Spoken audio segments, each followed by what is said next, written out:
السلام علیکم ورحمۃ اللہ وبرکاتہ۔ شروع کرتا ہوں اللہ کے نام سے جو بڑا مہربان اور نہایت رحم کرنے والا ہے۔ قرآن پاک میں اللہ پاک نے جن اور انسان کے متعلق بتایا۔ قرآن پاک میں پوری ایک سورہ ہے، سورہ جن۔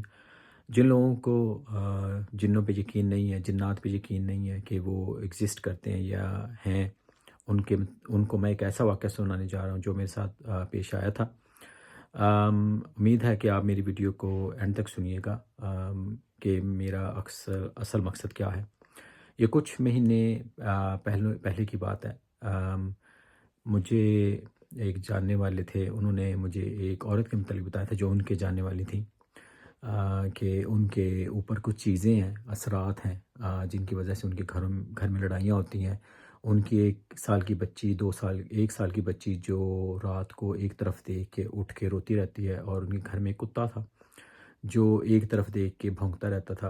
انہوں نے مجھے کہا کہ آپ ہمارے ساتھ چلیے اور یہ دیکھیں کہ ان کے گھر میں اثرات ہیں۔ تو آپ یقین نہیں کریں گے، اس گھر جانے سے پہلے مجھے اللہ تعالیٰ نے خواب میں اس عورت کے متعلق بتایا کہ اس کے گھر میں چیزیں نہیں ہیں، اس کے اوپر اثرات ہیں، اور جو چیز اس کے اوپر تھی اس کے متعلق مجھے نشاندہی کر دی گئی۔ تو میں اس کے گھر چلا گیا، جس طرح کہ پہلے میں نے اپنے وہ جاننے والے تھے، ان کا میں نام نہیں لوں گا، ان کو میں نے بتا دیا تھا کہ اس کے گھر میں چیزیں نہیں ہیں، اس کے اوپر اثرات ہیں۔ تو انہوں نے مجھے مجبور کیا کہ آپ چلیں ہمارے ساتھ، آپ دیکھیں۔ تو میں ان کے گھر گیا، جیسے کہ مجھے کچھ ایسا فیل نہیں ہو ان کے گھر میں جا کے، لیکن جس طرح وہ یعنی کہ وہ جو اس طرح وہ باتیں بتا رہی تھی، تو اس سے مجھے یقین ہو گیا کہ یہ چیزیں اسی کے اوپر ہیں۔ اس نے بتایا کہ اس کے ہسبینڈ کے ساتھ اس کے تعلقات اچھے نہیں ہیں، وہ ہمیشہ لڑتے رہتے ہیں۔ اپنی بیٹی کے متعلق بتایا انہوں نے، پھر اپنے جو ان کے گھر میں کتا تھا ان کے متعلق بتایا۔ تو میں تھوڑی دیر بیٹھ کے نکل آیا ان کے گھر سے، تو میرے ساتھ جو تھے میرے جاننے والے، ان کو میں نے کہا کہ میں ایسا کیوں نہ کروں کہ ان کے اوپر میں کچھ یعنی کہ آیات پڑھ کے یعنی کہ کچھ دم کر دوں۔ تو انہوں نے کہا ہاں ٹھیک ہے یہ کر دو۔ تو میں نے دم کر دیا، جو مجھے نہیں کرنا چاہیے تھا، بغیر کسی اجازت کی۔ میں آپ کو بتاتا ہوں کیا کہ مجھے کیوں نہیں کرنا چاہیے تھا۔ تو میں گھر آ گیا، رات کا کوئی 12-1 بجے کا ٹائم تھا۔ میں سو رہا تھا، تو مجھے ایسے لگا جیسے میرے تکیے پہ کسی نے 2 ہاتھوں سے زور سے مارا ہے۔ میں اٹھ گیا، اور میں اٹھ کے پھر میں نے اٹھ گیا، میں باتھ روم میں گیا وضو کرنے کے لیے، کہ میں اب اٹھ گیا ہوں تو وضو کر لیتا ہوں۔ تو مجھے ایسے لگا جیسے میرے پیچھے سے کوئی چیز تیزی سے گزر کے گئی ہے۔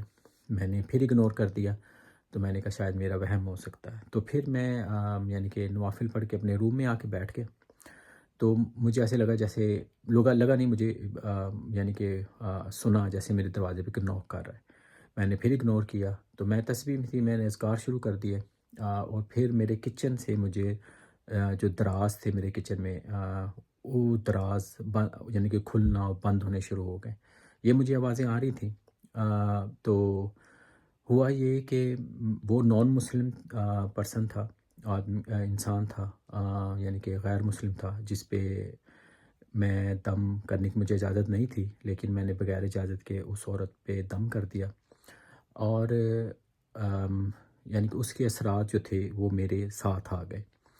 تو میں نے پھر صبح اٹھ کے کسی طرح رات گزاری۔ صبح اٹھ کے میں نے اپنے جو بزرگ ہیں ان کو میں نے فون کیا، یعنی کہ میں انگلینڈ میں ہوں، وہ پاکستان میں ہوتے ہیں۔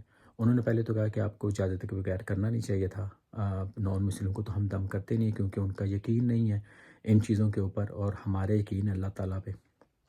اور وہ نان مسلم جو تھے وہ یورپین تھے، اور ان پہ یعنی کہ کوئی یعنی کہ وہ انجیل کے ماننے والے میں نہیں تھے، تو اس وجہ سے ان پہ کچھ اثر ہوا، کافی اثر ہوا تو میرے دم کا۔ تو میں ایسے اپنا آپ ٹھیک کیا، تو یعنی کہ سارا کچھ ٹھیک ہو گیا، الحمدللہ رب العالمین۔ تو کچھ عرصہ بعد میں نے جو میرے جاننے والے تھے ان سے میں نے پوچھا کہ اب ان کے گھر کے حالات کیسے؟ انہوں نے کہا جی کہ ان کے حالات بہت اچھے ہیں، یعنی کہ ان کے ہر چیز بالکل ٹھیک جا رہی ہے، اب وہ لڑائی بھی نہیں کرتے ان کے گھر میں، اور بیٹی بھی بالکل ٹھیک ہے ان کی، اور کچھ ایسے معاملات نہیں ہو رہے جو پہلے ہو رہے تھے۔ تو کہنے کا مقصد یہ ہے کہ جنات ہیں، جنات ایگزسٹ کرتے ہیں، اور قرآن پاک میں جو سورہ جن کی جو پہلی آیت ہیں انہوں نے اس میں اللہ تعالیٰ نے فرمایا کہ نبی پاک صلی اللہ علیہ وسلم سے کچھ جنات نے قرآن پاک سیکھا تو وہ ایمان لے آئے۔ تو جنوں میں بھی قسمیں ہوتی ہیں، کچھ جن مسلمان ہوتے ہیں، کچھ شیاطین ہوتے ہیں، اور جو اچھے یعنی کہ جو مسلمان جن ہیں وہ تنگ نہیں کرتے، اور جو شیاطین ہیں ان کا تو کام ہی یعنی کہ یہی ہے، یعنی کہ تنگ کرنا لوگوں کو۔ تو کہنے کا مقصد یہ ہے کہ پہلی بات تو یہ کہ آپ کے لیے بھی ایک لیسن ہے اس میں کہ کبھی بھی غیر مسلم کو بغیر اجازت کے، پہلی بات تو دم کرنا نہیں چاہیے ان کو، بالکل نہ کریں۔ آپ کو نہیں پتہ ان کے اوپر کیا اثرات ہیں، کیا چیز ہے جو آپ کو نقصان دے سکتی ہے۔ اور پہلی بات تو اگر ایسی کوئی چیز ہو تو صدقہ خیرات ضرور کریں، بہت زیادہ صدقہ کریں، خیرات کریں۔ صدقہ ہزار بلاؤں کو ٹالتی ہے، صدقے سے بہت زیادہ پریشانیاں مصیبتیں دور ہوتی ہیں۔ اور اپنا نماز ضرور قائم کریں، نماز سے بالکل پیچھے نہ ہٹیں، کیونکہ اللہ پاک نے بار بار قرآن پاک میں فرمایا ہے کہ نماز پڑھو، صبر سے کام لو، اور جب بھی کوئی پریشانی ہو تو اللہ تعالیٰ کو یاد کرو۔ اللہ کے علاوہ کوئی مدد کرنے والا بھی نہیں ہے، اللہ تعالیٰ کے علاوہ کوئی نجات دینے والا بھی نہیں ہے کسی بھی مصیبت اور پریشانی سے۔ تو اپنا بہت زیادہ خیال رکھیے گا، مجھے بھی دعا میں یاد رکھیے گا۔ اللہ پاک آپ سب کا حامی و ناصر ہو۔ السلام علیکم ورحمۃ اللہ وبرکاتہ۔